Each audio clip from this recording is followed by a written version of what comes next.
2025 সালে উচ্চ মাধ্যমিক কেন্দ্রীদের golden chance. Abbas master and প্রিভিতে উচ্চ মাধ্যমিক ছাত্রদের একটি সুবর্ণ সুযোগ, সম্পূর্ণ বিনামূল্যে একেবারে ফ্রি এই চ্যানেলটিতে আপলোড হতে যাচ্ছে উচ্চ মাধ্যমিকের বেশ কয়েকটি সাবজেক্টের 100% গ্যারান্টি সাজেশন। বেশ কয়েকটা সাবজেক্ট পর আপলোড করা হবে এই চ্যানেলটিতে। যারা উচ্চ মাধ্যমিক পরীক্ষার্থী রয়েছে তারা নিয়মিত ফলো করে সাজেশনগুলো হাতের মুঠোয় পেয়ে যাবে একেবারে বিনামূল্যে ফ্রিতে। It is golden chance. আজকে প্রথম দিনেই আমি আপলোড করছি তোমাদের জন্য উচ্চ মাধ্যমিক পলিটিক্যাল সায়েন্স তথা রাষ্ট্রবিজ্ঞান স্টুডেন্টদের জন্য রাষ্ট্রবিজ্ঞানের সাজেশনটা খুবই গুরুত্বপূর্ণ এবং গ্যারান্টি সহকারে বলছি সাজেশন ফলো করলে 100% কমন অবশ্যই থাকবে। দেখো সাজেশন ফলো করো। প্রথম সাজেশন পরীক্ষার প্রশ্নপত্রে প্রথমেই থাকবে ক্ষমতা বলতে কি বুঝো। প্রথম চ্যাপ্টার, যেভাবে উচ্চ মাধ্যমিক কাউন্সিলের যে নম্বর বিভাজন আছে তোমার সিলেবাসের মধ্যে, সেই সিলেবাস অনুযায়ী সম্ভাব্য যে সমস্ত চ্যাপ্টারগুলো থেকে বড় কোশ্চেন আসবে সেই চ্যাপ্টারগুলো থেকে এবং 100% গ্যারান্টি আসবেই। প্রথম প্রশ্ন, ক্ষমতা বলতে কি বুঝো? ক্ষমতার মূল উপাদানগুলি বর্ণনা করো। অথবা জাতীয় স্বার্থ কাকে বলে? জাতীয় স্বার্থ রক্ষার বিভিন্ন উপায়গুলি আলোচনা করো। অথবা বিশ্বায়ন কাকে বলে কিংবা বিশ্বায়ন বলতে কি বুঝো? বিশ্বায়নের প্রকৃতি আলোচনা করো। আমি গ্যারান্টি দিচ্ছি তিনটে প্রশ্নের মধ্যে অবশ্যই তোমরা একটা কমন পেয়ে যাচ্ছ।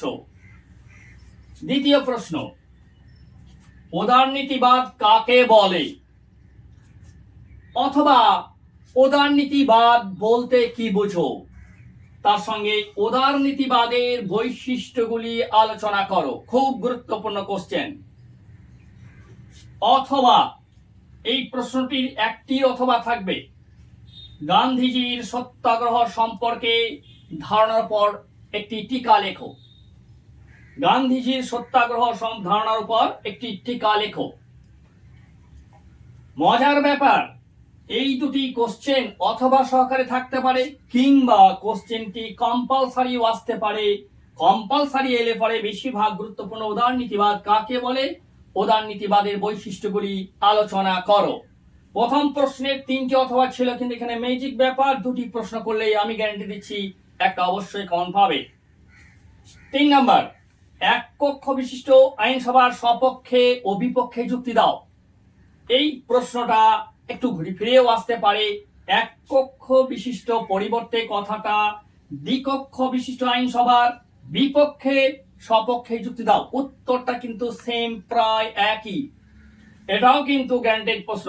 এই প্রশ্নটি না এলে অথবা ক্ষমতা স্বতন্ত্রীকরণের সংজ্ঞা দাও কিংবা ক্ষমতা স্বতন্ত্রীকরণ নীতি বলতে তুমি কি বুঝো, তার সঙ্গে কঠোর ক্ষমতা স্বতন্ত্রীকরণ সম্ভব নয়, কাম্য নয়। এই যে একটা মন্তব্য, এই মন্তব্যটি যথার্থতা বিচার করো।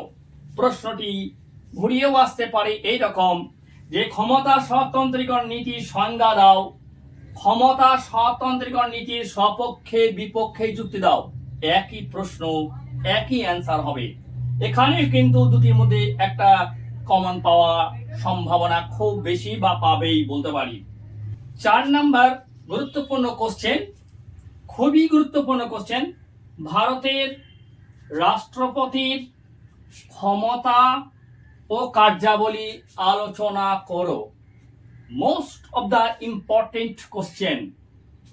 অথবা ভারতের কোন একটি রাজ্যের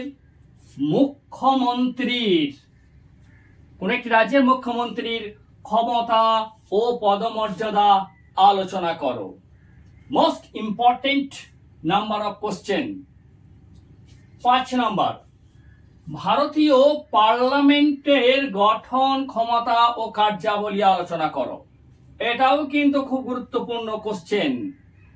ভারতীয় পার্লামেন্ট তথা আইনসভার গঠন ক্ষমতা কার্যাবলী আলোচনা করো। ভারতীয় পার্লামেন্ট না বলে পরীক্ষায় প্রশ্নপত্রে এমনও হতে পারে ভারতের কেন্দ্রীয় আইনসভার গঠন ক্ষমতা বা কার্যাবলী আলোচনা করো। এই কোশ্চেনটির অথবা কোশ্চেন থাকবে ভারতীয় পার্লামেন্টের আইন পাসের পদ্ধতি। ভারতীয় পার্লামেন্টের আইন পাসের পদ্ধতি ব্যাখ্যা করো। 6 নম্বর কোশ্চেন, ভারতের বিচার ব্যবস্থার বৈশিষ্ট্যগুলি আলোচনা করো। ভারতের বিচার ব্যবস্থার বৈশিষ্ট্যগুলি আলোচনা করো। অথবা ভারতের সুপ্রিম কোর্টের গঠন ও কার্যাবলী। ভারতের সুপ্রিম কোর্টের গঠন ও কার্যাবলী আলোচনা করো।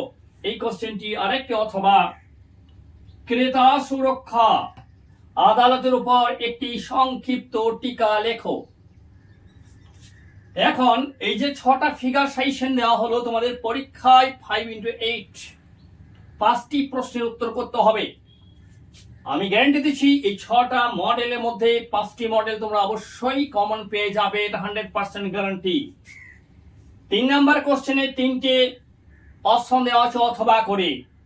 এই 5টি কোশ্চেনের মধ্যে যে কোনো কম্পালসারি কোশ্চেন একটি বা দুটি থাকবে, এই জন্য অথবা কোশ্চেনগুলো খুব লক্ষণীয় বা গুরুত্বপূর্ণ। একটা কথা বলে রাখছি, এটা একটা পূর্ণাঙ্গ সাজেশন। এই সাজেশনটা শর্ট আকারে তথা লাস্ট মিনিট সাজেশন পেতে হলে অবশ্যই চ্যানেলটিকে সর্বদাই ফলো করতে হবে এবং সাবস্ক্রাইব করে রাখতে হবে। আমি অবশ্যই ঠিক সময়ে লাস্ট মিনিট সাজেশন প্রত্যেকটি সাবজেক্টের আপলোড করব। Thank you.